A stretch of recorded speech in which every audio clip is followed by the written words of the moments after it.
What up, weebs and weeblets? I'm Zach. And I'm Sean. And welcome to Two Low-Key Weebs. Today is Core 2 of Apothecary Diaries. Core 1, Core 2. So this is our second core of the first core of Apothecary Diaries. I know that's confusing. We're dumb. So we're going to put Core 1 right here. Can I do that? I'll try. I'm still learning YouTube, but I'm pretty sure right there. I'm going to put it there again. I think I can make it so you can click on something. So we're going to start right off at episode 7. Yeah. So let's just dive right in. Apothecary Diaries. It's amazing. Last episode, it's poison.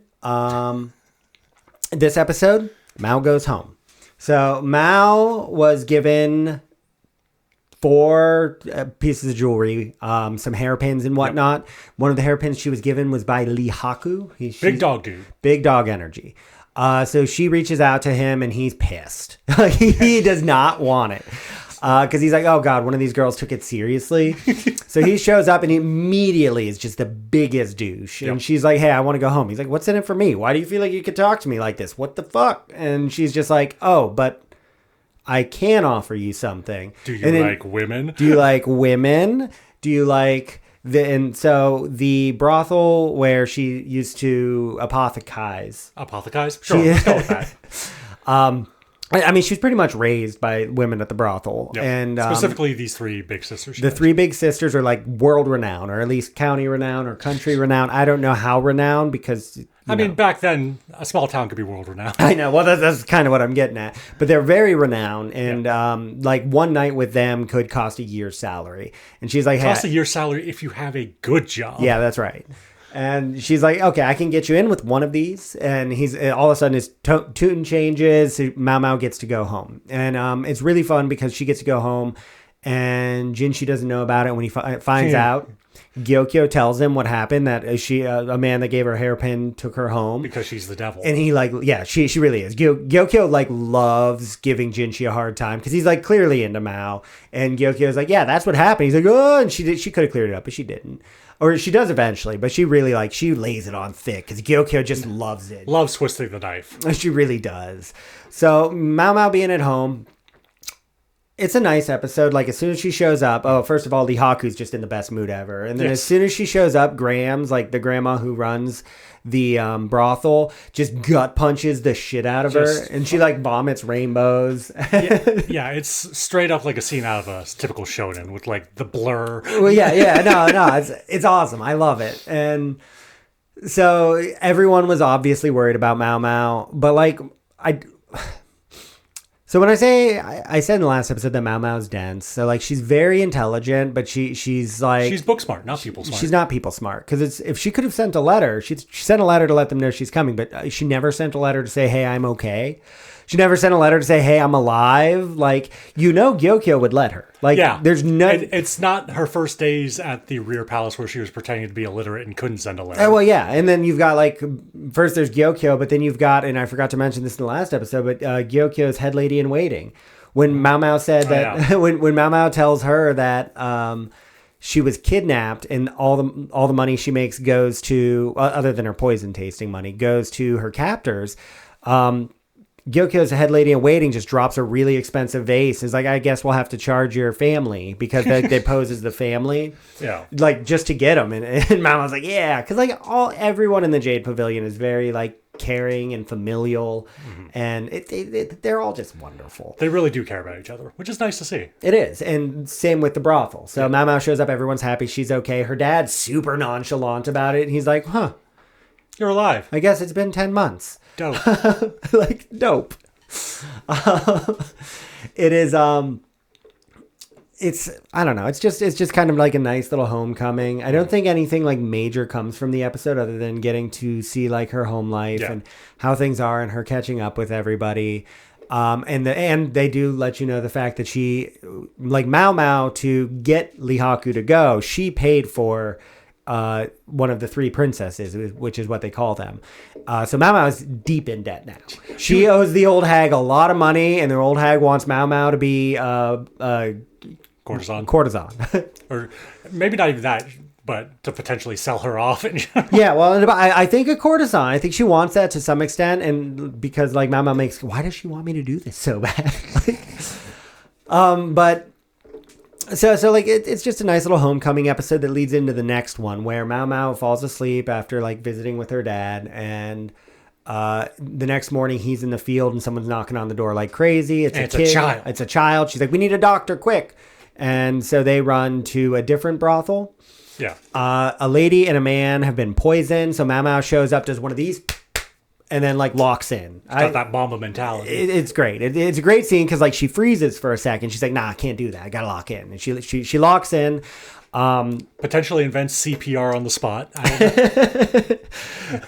Her dad probably invented it. He seems like he's just too good. I should have looked up when CPR first became a thing. You should have, and shame on you. I'm an idiot. I'm gonna say we'll be better, but we won't. No. But so she ends up saving them both, and it's kind of framed like it was a murder-suicide until we find out a little more. So the head of the brothel like pays MaoMao and then pays her some hush money because having a wealthy it's a wealthy merchant's son who's been a real piece of shit. Typical Nepo baby crap. It's typical Nepo baby crap. And so they're kind of like paying hush money as well because that is bad business for a brothel, for a wealthy person to die there. Not just die, get murdered. Yeah. And so Mama's like, hey, I'm going to go check on these people. And because she sees a kid like entering the room, and when she goes in, there's a kid trying to stab the guy now, like a young girl. Yep, young girl. Young girl trying to stab the guy. MaoMao takes the knife, but there's a fight that ensues, and she just headbutts him. It's full tundra. Full tundra. Full tundra, just like bricks this kid in the head. The kid drops, and then we kind of like find out more that the guy. That's when we find out the guy's been a real piece of shit, and that he keeps promising courtesans that he's gonna buy them out and give them a lavish life, and then it's all backs just out a the lie. last minute every time. And so he's almost been stabbed a few times, almost been poisoned a few times, and they're like, he hired bodyguards, so he doesn't have to worry about it. Yeah, and then his dad just clears up whatever nonsense is going on, does whatever he has to do, bribe some people to make stuff go away. And typical Nepo baby crap. And it's just kind of like a fun side puzzle, I feel like, Yeah, and you get a good look at MaoMao's dad schooling her. Yeah, because she's still super eager to, like, report to him what she's thinking, and he's figured it out. And it's just, she's learned so much from him, and she mimics him in so many ways. And I really do like that so many times this series, she's like, well, like she'll say, I shouldn't speak conjecture out loud. Yes. Because like he just drills that into her. And I imagine there's a reason for that. I can't remember if in other seasons, like if conjecture is what led to him getting in trouble, or if it's just like it's just good practice. And I feel like it's probably just good practice, but also if in season 3 they revealed that's why. I'd actually be really impressed. Yeah. They're good at setting things up. They really are. But yeah, no, so it's just like a fun little mystery. And what it is they intentionally poisoned him, but made it look like a murder-suicide. The courtesan used a straw to sip from the bottom of a layered drink. The bottom layer wasn't poisoned, the top layer was. So he drank, he got really poisoned. She took a sip, she just got a little poison. They were hoping that he would die. And they just kind of they leave that off. It is what it is. Yeah, and also MaoMao would just think that child's way more dangerous than anyone else. Yeah. But this whole episode ends with just Jinshi being super jealous and Gyokyo being the devil again. Yeah. 'Cause she goes back home. Not home. Back to the rear palace, right? Yeah. Back to the... Well, it's technically her home, right? It's her new home. I guess. I think she's got a year left at this point, right? Yeah, this is about a year in. Because, 10 months not seeing her dad. So pretty close to a year. So the next episode is about a salty man. Yeah. And someone taking their own life. So it starts out a general. Is he a general? Or? I don't think he's not a general, but he is. He's a high-ranking someone has died. Yeah. Jinshi asks MaoMao to kind of look into it, see if he was poisoned or whatever. He's a heavy drinker, and heavy drinker, really likes sweets. And right from the start, MaoMao's just kind of like, I don't give a fuck. Like she seems very eat the rich. She's like, yeah, whatever. Why would I care what some rich asshole did? Pro guillotine, if you will. Very pro guillotine. So his name was Conan. So he apparently lost his sense of taste at one point after losing his family. And he just drinks really sweet booze. MaoMao is apparently obsessed with booze as well. Like, she really loves it. MaoMao, future AA attender. Future AA... Chip holder? Chip holder. Yeah, that's a good one. There we go. That's what they end up doing. Promise I haven't been to AA. I haven't either, but respect. So apparently what happened is MaoMao figures out that he no longer could taste salt. So she implies that someone kept adding salt because they didn't like him to like prank him. But since he can't taste salt, they kept doing it to the point that he dies. Which is a wild amount of salt. And they kind of leave that open-ended because I don't think that's what happened. We're not spoiling anything. No. Not something that's this far into the future. Which then that transitions into someone running in to be like, hey, there's a body was found in the water. So it's a servant girl was found, and this also sets up something important for MaoMao. One of her sacred rules is that she cannot touch a corpse. MaoMao, future grave robber. A future grave robber, because if she ever touches a corpse, she'll just lose all control, is the concern. Because humans can be used for medicinal herbs, and that so she always calls him her master, but her dad told her never touch a corpse. Because he knows her, which is sweet in its own way. I mean, yeah, it's sweet. A little terrifying. A little bit. I like this episode because the doctor is too terrified to touch the body. Oh, yeah. And he's like, MaoMao, please do this. She's like, nope, can't do it. And then he has to, because Jinshi's like, doctor, will you please perform an autopsy? He's like, I guess. Yeah, right.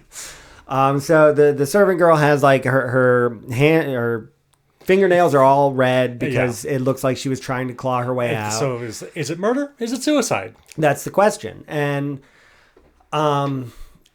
this is an interesting contrast to how she reacted to the general, because she's incredibly empathetic. Like, she's like, the water must have been cold, and just really empathizing with the servant girl, which, you know, I know, like, makes sense. With the episode ending with her being like, hey, Jinshi, if you ever have to execute me, can you do it with poison? And then this is another episode where Jinshi's like, no, I would never execute you. It's and not she's about like, whether you want to, it's whether you can or can't. Yeah. Yeah. And she's like, you know, I was out of line asking this, but it's just like, I feel like it was just a very interesting scene, just kind of seeing how MaoMao thinks and processes things. She's just very matter of fact about everything. She's very aware of her situation and that if she screws something up. And Jinshi still is just out of touch enough that he's like, well, I could fix it. And it's like, Jinshi, you couldn't. You couldn't, buddy. And with this episode ending on Feng Ming, right? Yeah. So, and we find out that Feng Ming, Lady Aduo's head lady in waiting, been with her the entire time Aduo's been there, has marks on her arm, which goes back to the poisoning. Yes. Because they believe that the person who was using the flares was the one who poisoned Li Shu. Yep. I'm on my names today. I've gotten them all right. I'm actually really shocked. I can't say Gyokyo, but I'm on my names today. So for episode 10, MaoMao has to go to Garnet? I think it's is Aduo, the Garnet Pavilion, which is Aduo's, to look into the head lady in waiting there. Yeah. Because they did find out that she had marks on her arm. So MaoMao went to check it out, but Jinshi doesn't like tell her anything. No. He just sends her with no guidance. So because she has to go help clean. Yeah, it's a whole cleaning project, but like they haven't announced it yet, but it's because Aduo is no longer going to be one of the four main consorts. Right, because she's 35 and not producing any children. Consorts? Concubines. Concubines, thank you. Consorts? Either one. I think they use She's a concubine. So, but she's 35 and hasn't produced any children since the one we find out she lost. Yes. Maybe. Potentially. Maybe. Everything's a maybe in this with the long history. There's so many secrets in the castle. Or the empire. So many secrets. So for Aduo's like whole area, you can MaoMao really notices like she's definitely the oldest. Everything she has here has purpose. All of her ladies in waiting have so much respect for her. Like Aduo is just, I mean, she's like all the other concubines. She's just a peach. Yeah. Aduo is also like, I feel like really responsible for so much gay panic. Like, Adwo is, like, super androgynous, and so I feel like she could send anyone, male or female, into... Like, she almost, like, looks like Jinshi, but she's just, like, this beautiful woman. Servant girls are just, like, sparkly-eyed around her. I mean, she's just great, and she's very tomboyish. Yeah, and at least that's the way she appears and dresses. She acts, yeah. It's weird that her and Jinshi both cause gay panic. I wonder if that's related. It might be. They might hint at that. Maybe they're related. Maybe, I don't know. With this episode, MaoMao also goes. So MaoMao sees honey there, because Feng Ming, the head lady in waiting, is part of a honey something or other. Apiary. Is that really what it's called? Yep. Like monkey ape? I mean, it starts out sounding that way. Okay, so she, MaoMao has already figured out that Li Shu has not an affinity for honey. Yeah, she's got an aversion to honey. Yes, that's the word I was looking for. So she goes and talks to Li Shu, and Li Shu says that from a young age she wasn't allowed honey. Yeah, because apparently she got sick after having it as a small child. Yes. And even smaller child than what she is now. So, but a big part in this episode is that what's nuts is I'm like kind of stumbling here. And I watched this 4 hours ago. I really like this episode because like Jinshi sends MaoMao with no direction. When she shows up, he's just being a smug prick about it. Like he's like laying down. He's like, and... what else? And then so MaoMao's like, yeah, there were marks on her arm, but she seems like a very kind and caring person. I'd be surprised to see her be the one doing this. But after talking to Li Shu and finding out about the honey, MaoMao puts everything together, and the next episode starts with MaoMao confronting Feng Ming. Yeah. So MaoMao confronts Feng Ming. Whoop. Yeah, she shows up with a letter from Gyokyo. Yes, but it was literally just to set her up to be like, hey, so... I know you attempted to kill Li Shu, and I know why. It's because you killed Ado's child with honey. Because the honey you used, although it's fine for adults, is a small amount is enough to poison a child. Right. And she was responsible for taking care of Ado's child because she had a rough labor. Yes. And Ado was recovering. Yes. And so Li Shu being... allergic to honey, or Li Shu was taught to stay away from honey because after the fact they had found out that honey caused the death of Adwo's child. And like this part feels convoluted. It's really not, and I feel like I'm overcomplicating it. But like so what it is, Adwo's baby passed because Feng Ming gave it honey. Yes. Because of that, when they found out that you couldn't give a baby honey, they taught Li Shu that you need to stay away from honey. Yes. Because they didn't want to outright admit to killing Adwo's child, but they were trying to fix the problem later. Li Shu ended up going away, so Feng Ming didn't have to worry about anything. When Li Shu came back and tried getting close to Li Hua, that caused Feng Ming to be concerned that her past offenses could come to light. Yeah. So, in order to both keep Adwo here, because they were going to get rid of Adwo, because she's the oldest. Because she's the oldest, and they were going to bring in a new concubine. She was like, 2 birds, we get rid of the proof that I ever did anything wrong, and Adwo gets to stay because Li Shu will be gone, and then they'll bring in another concubine. And that's the only concubine she could reasonably get rid of because Gyokyo and Li Hua have both had children. Yes, so they're protected. So if Li Shu is no longer there, problem solved. I think that's what happens. I feel like it was a little hard to follow for someone whose brain might have a few less wrinkles than others. And so if I misinterpreted that, please let me know. Gosh, I did the TikTok thing. I'm sorry for that. No, I'm pretty sure you are, in fact, a victim of that giant iron from FLCL. Yes, I absolutely, they've ironed out the wrinkles. 1,000%. And so, like, MaoMao kind of asks her all the things. And MaoMao, in her infinite love, is just like, okay, so I can't do shit for you. But what I can do is we can make these two one crime. And that you poisoned her to save Adwo, so that way Adwo never finds out that you killed her child. With the end of the episode being that Feng Ming is This is I don't know if I did this bit on screen before. So if this is the second time, I'm sorry. But she was unceremoniously killed off screen. Yes. Ceremoniously. Yes. Because it's an execution. So there's a ceremony. So what is unceremoniously ceremonious? Right? I think you're... Yeah, no, dude, 100%. That's what it is. It's an unceremonious ceremony. So she was killed off screen, and then the episode ends with Adwo leaving. Well, actually, before Adwo leaves, we've got a cute little scene where... Li Shu. Talk about Li Shu running up to her?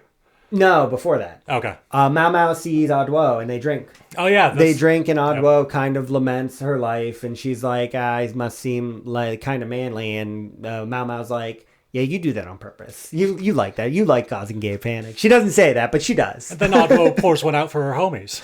She does. She pours one out for her homies, and she cries for the girl because the girl who jumped in the river was one of her ladies in waitings or one of her servants, and she's like, stupid girl. It turns out that there was no murder. It was just she had just jumped in of her own accord, and Adwo's sad about it. And I think Adwo is sad to be leaving, and then.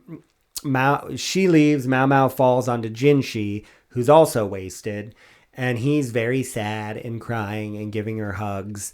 And the episode then ends with Li Shu running to say goodbye to Adwo because she was kind of like the closest thing Li Shu had to a mother, and it was really hard for her, and she really hated Fang Ming because Fang Ming kept Li Shu from seeing Adwo. Yeah.